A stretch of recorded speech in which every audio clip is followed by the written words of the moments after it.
नमस्कार, स्वागत है आपका हिमंत प्रदेश न्यूज में। मैं हूं भानु प्रकाश नेगी। लोकसभा चुनाव नजदीक हैं और इसके साथ साथ निकाय चुनावों की भी कभी भी घोषणा हो सकती है।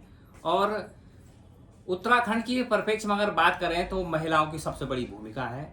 महिला वोटर भी यहाँ पर सबसे ज़्यादा है। पहाड़ी जनपदों की अगर मैं बात करूँ, आज हमारे साथ खास मेहमान महिला मोर्चा की महामंत्री मौजूद हैं और उनसे जो है हम सवाल करेंगे कि किस तरह से जो है आप अपने क्षेत्र को देख रहे हैं। भाजपा को जो है जिस तरह से भाजपा की सरकार है और केंद्र में भी है, राज्य में भी है, आप लोग किस तरह से कोऑर्डिनेट कर रहे हैं मैडम?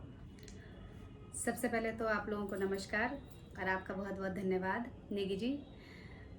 सबसे पहले तो मैं आपको बता दूं, आजकल जो क्योंकि उत्तराखंड देवभूमि है और महिलाओं का सम्मान यहीं से शुरू होता है। यहाँ पे देवियों की पूजा होती है, देवताओं का वास होता है, इसलिए यहाँ से लेके राष्ट्र तक भारतीय जनता पार्टी ने महिलाओं को सम्मान दिया। नारी शक्ति वंदन विधेयक जो पारित हुआ है वो नारी शक्ति सम्मान के रूप में एक बहुत बड़ा एक मील का पत्थर साबित होगा। इसके लिए हमारा जो महिला मोर्चा है, प्रदेश महिला मोर्चा, इसके लिए पूरे क्षेत्रों में, क्योंकि सभी जगह से महिलाएं धन्यवाद दे रही हैं, उसके तहत प्रत्येक 19 जिलों में 270 मंडल है हमारे पास।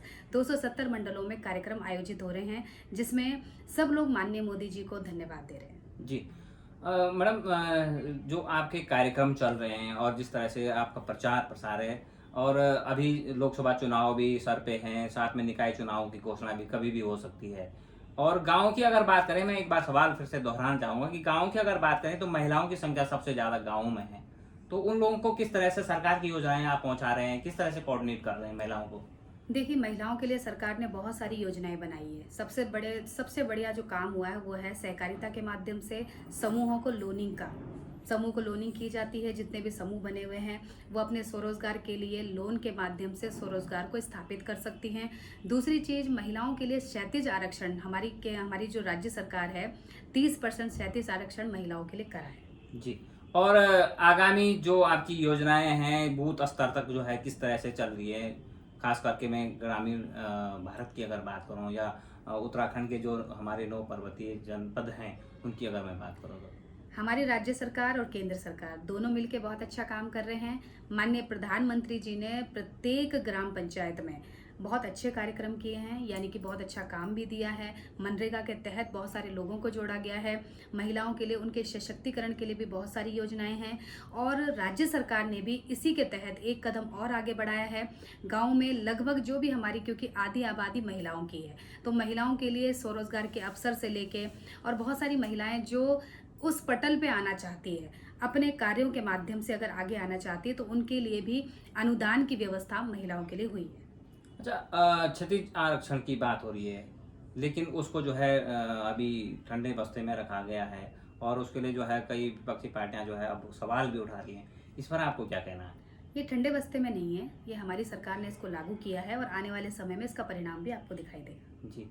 और आपके स्तर की अगर बात की जाए, क्योंकि आप पूरे प्रदेश भर की बात होती है और आप महामंत्री हैं महिला मोर्चा की, तो आने वाले समय में आप लोग किस तरह से, अब इलेक्शन जब सर पे हैं, तो कौन कौन सी आपकी जो महत्वाकांक्षी योजनाएं सरकार की रही हैं या जो अभी जो केंद्र और राज्य सरकार का कोऑर्डिनेशन रहा है उसको जो है आप कैसे जो है आगे बढ़ा रहे हैं इसको? देखिए, अभी केंद्र सरकार, क्योंकि चुनाव का टाइम आने वाला है, जो सरकार ने किया है वो बहुत है, लेकिन उसके आगे भी हम सरकार से और मांगे भी कर रहे हैं महिलाओं के लिए। क्योंकि हम महिला मोर्चा की बात करते हैं तो हम स्पेशली महिलाओं के लिए बात करते हैं कि भाई महिलाओं के लिए और आगे जो योजनाएं हैं वो क्रियान्वित हो, वो ज़मीन पे उतरे। और जिस तरह अगर हमारी ये आरक्षण जो लागू होगा आने वाले समय में, उससे महिलाओं की संख्या सदनों में बढ़ेगी। जब महिलाओं की संख्या सदनों में बढ़ेगी तो डेफिनेटली महिलाओं की आवाज़ बुलंद होगी। जी मैडम। और अगर बात की जाए महिलाओं की, तो महिलाओं की स्थिति राज्य स्थापना के बाद भी अभी तक वैसी की वैसी, ज़्यादा इसमें सुधार नहीं हुआ है। तो इस वक्त का जो चुनाव रहेगा, आपको क्या लगता है कि वो मोदी जी के भरोसे रहेगा या राज्य सरकार के भरोसे भी कोई वोट देगा?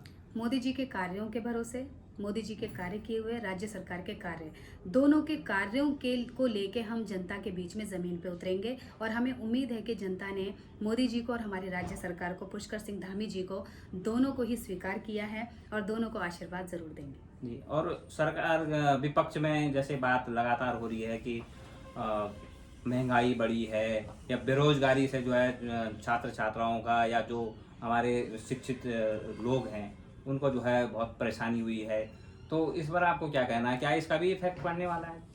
कुछ तो लोग बोलेंगे, लोगों का काम है कहना और विपक्ष का काम ही है कहना, क्योंकि विपक्ष के पास जब कोई मुद्दा नहीं बचता है तो तब वो यही बातें करते हैं। रोजगार भी अपनी दिशा में है, सब काम हो रहे हैं, धीरे धीरे करके सब चीज़ें लागू होती है। हर चीज़ को थोड़ा सा समय लगता है। हमारे नवयुवक हमारे साथ है, हमारी माताएं हमारे साथ है, हमारे बुजुर्गों का आशीर्वाद हमारे साथ है, इसलिए भारतीय जनता पार्टी विजयी होगी। और अंत में हमारे चैनल के माध्यम से आप अपनी जो लोकप्रिय जनता है, क्योंकि आप पूर्व में ब्लॉक प्रमुख भी रहे हैं, क्या कहना चाहते हैं? मैं जनता से, क्योंकि जनता का आशीर्वाद हमेशा मिला है, खासतौर पे मातृशक्ति को हमेशा मिला है, हम आपसे यही उम्मीद करेंगे कि आप भारतीय जनता पार्टी को फिर बहुमत के साथ लाएं और माननीय प्रधानमंत्री जी को फिर से प्रधानमंत्री बनाएं। जी। तो ये थे हमारे साथ भाजपा महिला मोर्चा के महामंत्री गीता रावत, जिनका साफ तौर पर कहना है कि जो मोदी जी के काम हैं और जो भाजपा सरकार ने अभी तक काम किए हैं उन पर लोकसभा चुनाव के लिए जो है राज्य की जो जनता है वो मोहर लगाएगी और उन्हें भरोसा है कि उनको इस बार भी लोकसभा में और निकाय चुनाव में बहुमत मिलने वाला है। नमस्कार।